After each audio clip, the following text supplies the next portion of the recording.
전도서 3장 1절에서 3절까지 말씀입니다. 전도서 3장 1절에서 3절까지 말씀입니다. 함께 봉독합니다. 전도서 3장 1절에서 3절까지 말씀입니다. 함께 봉독합니다. 범사에 기한이 있고 천하만사가 다 때가 있나니 날 때가 있고 죽을 때가 있으며 심을 때가 있고 심은 것을 뽑을 때가 있으며 죽일 때가 있고 치료할 때가 있으며 헐 때가 있고 세울 때가 있으며 아멘. 할렐루야. 좋은 날입니다. 하나님 신의 오늘도 여러분과 함께 하기를 축원합니다. 성경에 나오는 시간과 관련된 표현은 두 가지입니다. 첫째는 물리적인 시간입니다. 하루 24시간이 아침, 점심, 저녁, 밤으로 나뉘어지고 초단위, 분단위, 시단위로 쪼개진 시간이죠. 이 시간들은 하루에 한 번은 정기적으로 대면하는 시간입니다. 둘째는 결정적인 시간입니다. 물이 100도가 되어야 끓듯이 바로 그 끓는 시간, 임산부가 40주가 지나 어린 생명을 만나는 시간, 이런 시간들이 특별한 시간들이 있죠. 성경적으로 말한다면 애굽에서 종살이하던 이스라엘 백성들이 모세를 통해 출애굽하는 시간 있죠. 특별한 시간, 그것이 시간에 대한 또 다른 의미인 것입니다. 자, 상상치 못한 질적인 변화의 시간들이 있다 하는 거예요. 자, 인간의 몸은 물리적인 시간이 지나면 성장하지만 내면은 실질적인 시간을 통해서 그리고 특별한 시간을 통해서 그 내면은 성장하게 되는 거예요. 과거에 고통스러웠던 시간들이 나를 성숙하게 했다 하는 말이 그래서 가능한 것이죠. 오늘 1절에 보니까 범사에 기한이 있고 천하만사가 다 때가 있나니 이렇게 말씀해요. 범사의 기한은 정해진 시간이에요. 농부에게 있어서는 밭을 갈고 거름을 주며 씨앗을 뿌리는 기한이지요. 가꾸고 거두는 시간입니다. 천하만사가 다 때라고 할 때에 이 때는 물리적인 시간입니다. 아침이 지나면 점심을 먹고 점심이 지나면 저녁을 먹는 것과 같은 시간이죠. 놀라운 것은 물리적인 시간을 선용하는 것과 질적인 시간을 맞이하는 것은 깊은 관계가 있어요. 물이 100도에 끓기 위해서는 그 수고를 하는 일이 필요한 것이죠. 가을 들녘에서 곡식을 거두기까지 농부의 수고가 있는 것과 같습니다. 그러나 농부의 수고와 땀으로만 열매를 거둘 수 있는 건 아니죠. 하늘의 도움이 있었기에 가능한 거예요. 그러니까 이걸 볼 줄 아는 눈, 물리적인 시간 속에서 특별한 결정적인 시간, 카이로스라고 부르는데 이 카이로스의 시간을 볼 수 있게 될 때 우리는 견딜 수 있고 새로운 내면의 성장을 경험할 수 있게 되는 거예요. 2절에 보니까 날 때가 있고 죽을 때가 있으며 심을 때가 있고 심은 것을 뽑을 때가 있으며 날 때와 죽을 때, 심을 때와 뽑을 때, 이것은 물리적인 시간으로 가능하죠. 그러나 또 다른 시간이 필요해요. 그것은 생명이 잉태되는 시간이에요. 생명이 잉태되는 그 시간은 사실은 우리가 할 수 있는 게 없어요. 그것은 결정적 시간이에요. 내가 할 수 있는 것이 없다 하는 거예요. 사람의 노력만으로는 불가능하기에 결정적 시간입니다. 심고 뽑는 시간 사이에 자라는 시간이 있죠. 심고 뽑는 것은 사람으로 가능하지만 자라게 하는 것은 농부의 능력이 아닌 거예요. 그러니까 그걸 볼 수 있을 때 인간은 겸손해지는 거예요. 근데 우리는 뭐라고 생각하냐면 열심히 씨앗을 심고 가꾸면 당연히 열매를 거둘 거라고 생각해요. 그렇지 않아요.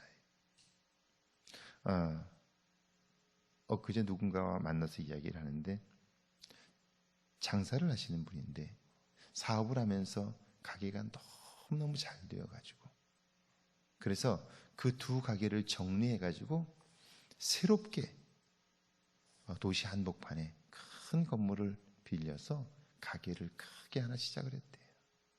워낙 잘 되었던 사업이고 그랬기 때문에 당연히 넓히고 크게 했기 때문에 잘 될 거라고 생각했는데 열흘 만에 이 코로나19 사태가 벌어진 거예요.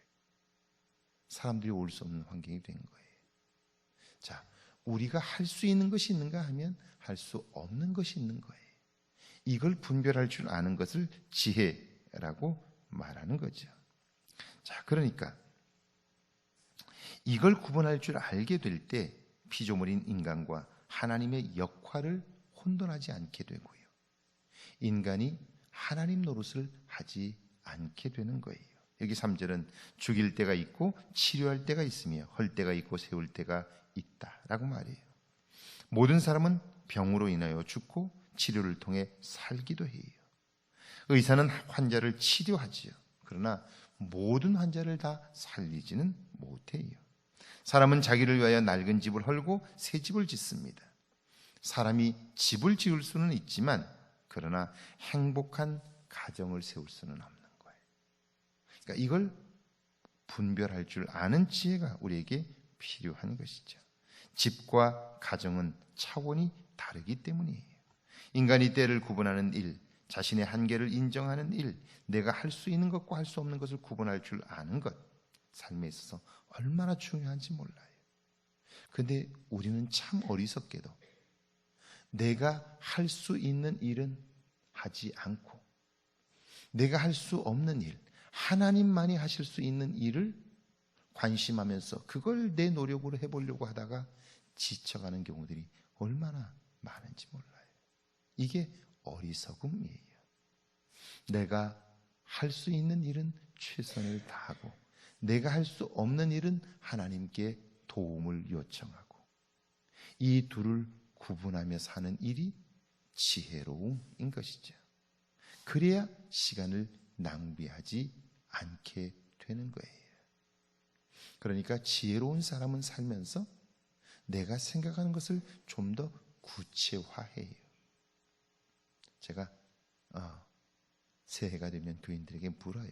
올 한 해 세운 목표는 무엇입니까?